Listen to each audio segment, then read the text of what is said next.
Now I want to talk a little bit about how we define measurement in the digital marketing space. There are a number of different things we can look at, but fundamentally, what we're really focusing on is ways to measure the interaction points that consumers have within the web. So for example, we're looking at how they access the web as a whole. There are numbers and companies that we'll look at and really have this full overall view of what the web looks like worldwide, broken down by countries, of course, but a lot of things that will help us to understand how people are interacting, what the trends are, what properties they're visiting mostly, that kind of thing. So we look at whole web metrics. We also look at individual site metrics. How is your site doing as a publisher? Where are people coming to the site? What pages do they land on? What pages do they leave from? What do they do while they're in there? What is the path analysis? In essence, where do they start? Where do they go to? Where do they go to? Where do they go to? And where do they leave? We're also looking at different channels. So how does marketing using something like a mobile channel differ from using, say, an email channel?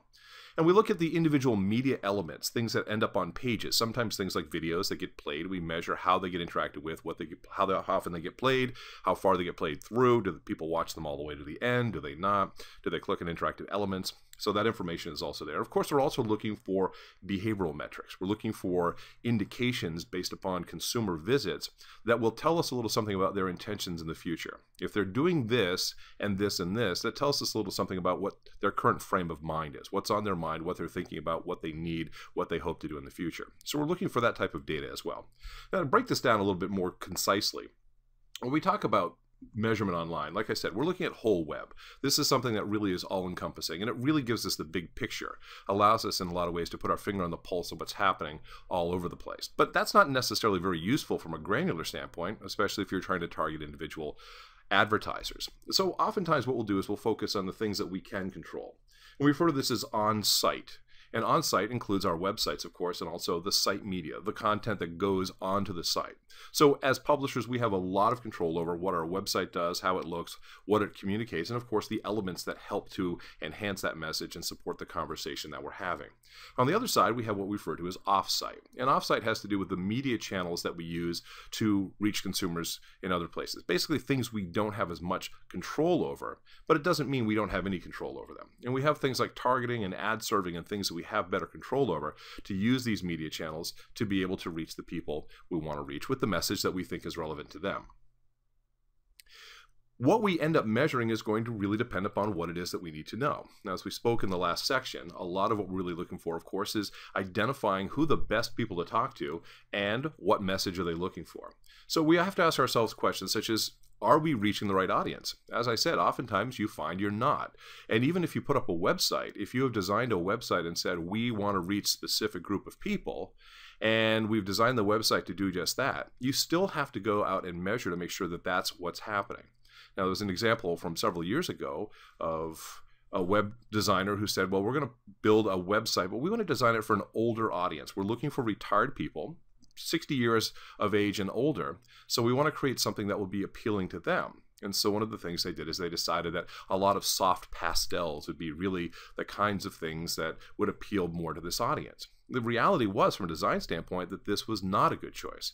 One of the things that we've discovered over the years as we age, our eyes become less acute, and pages that have better contrast in them do a much better job of being able to communicate to us and are much easier to read, frankly, than things that have a lot of soft tones. So just by understanding something like that, just a design element allows us to go in and do a better job of customizing the content to reach the needs of a specific audience. So we may be identifying who we want to reach, we may be thinking we're reaching them, but at the end of the day, we still need to measure to make sure that that is the case. So we want to know who's coming to our websites. We want to know why. What do they do when they come? Why is it they're coming? Are they doing what we want them to do when they arrive on our landing pages or websites? Are they interacting with the things we want?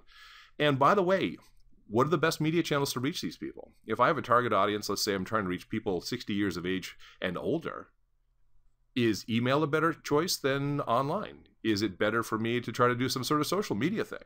Now, we can have some guesses here, and we may be right in certain cases, but I think like anything else, if we test it, then we have the right answers to work. There's no universal recipe that says if you do this, this is what's going to happen. So oftentimes we have to really go out and build our own possibilities here by identifying the characteristics, who our audience is, what we're communicating, what it is they want to know, what we want them to do once they get the information, and then start to figure out the best path to actually reach our goals. Overall, what most advertisers are looking for, and we all know this, is, am I making money in my process? Am I spending money so I can make money, or am I spending money and losing it? Because there's obviously a very big difference here as to what their objectives are. It's also important to remember that we talk about the web, it's an interactive environment. Everything that the user does can be measured. We don't sit back and turn on the computer and say, this is what I'm going to do. I'm going to watch the internet tonight, obviously. We do go in there. We do make decisions. We decide what we want to watch. We click on things that are of interest to us. We avoid the things that aren't of interest to us. And so by going out and measuring what's going on, we can identify the stories that the consumers are telling us, what they found interesting about our websites, what they found interesting about our brands, what they found interesting about our advertising, that kind of thing. All this information can really be discerned from just watching their overall behaviors and what they interact with. By the way, I think it's worth pointing out that just because you can measure something doesn't mean you should be measuring it. And I've worked in situations where I've worked in rich media data, and I've sat down with the clients and I said, look at all this fantastic data we have. We have all this interaction. We can tell you what people clicked on, what they interacted with, what they spent time looking at. There are whole bunches of really fascinating stories going on in the background here, so you get a better sense of how your brand is reaching your consumers. And I've had somebody say to me, this is fascinating, but can you just show me what the click-through rate was? And a lot of times when you work with advertisers, that's really all they understand how to look at. They don't necessarily understand the value of the other thing. So as publishers, one of the things we want to be able to do is help them to understand that there's a lot of value beyond just measuring straight click-through.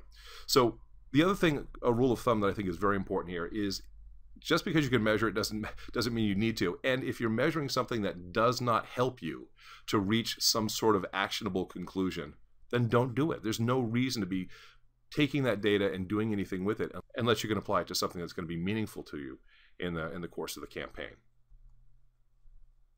It's also important to remember that different metrics measure different things. And a friend of mine once told me, you can't measure weight using a yardstick. And I love that because yes, they're both methodologies for measuring things. But just as click-through can measure certain things, there are other things it can't touch at all. And to say, well, we're just going to measure the click-through rate of our campaign and that's going to tell us whether it was a successful campaign or not, makes about as much sense as trying to measure your weight using a yardstick. So I'm going to say, please look at the different tools, understand how they're different, understand what you're trying to measure in the first place, and not some one-size-fits-all metric that you think you can hang your hat on, because it really doesn't work that way. And by the way, when we look at any type of campaign, there are different metrics, and each one of them tells a small part of the story. Like I said, there's no universal metric that if we look at that, we could say, oh, there we go, that's what we did, we were successful. We need to look at all these tiny little facets and then combine them together in a meaningful way to identify campaign success. Every campaign is different. Every campaign has a different point where we say this is successful. And so you need to, of course, be able to identify those first and figure out what the point of conversion is. And once you have that stuff down, then you're well on your way to actually having something that you can measure and identify where you went right.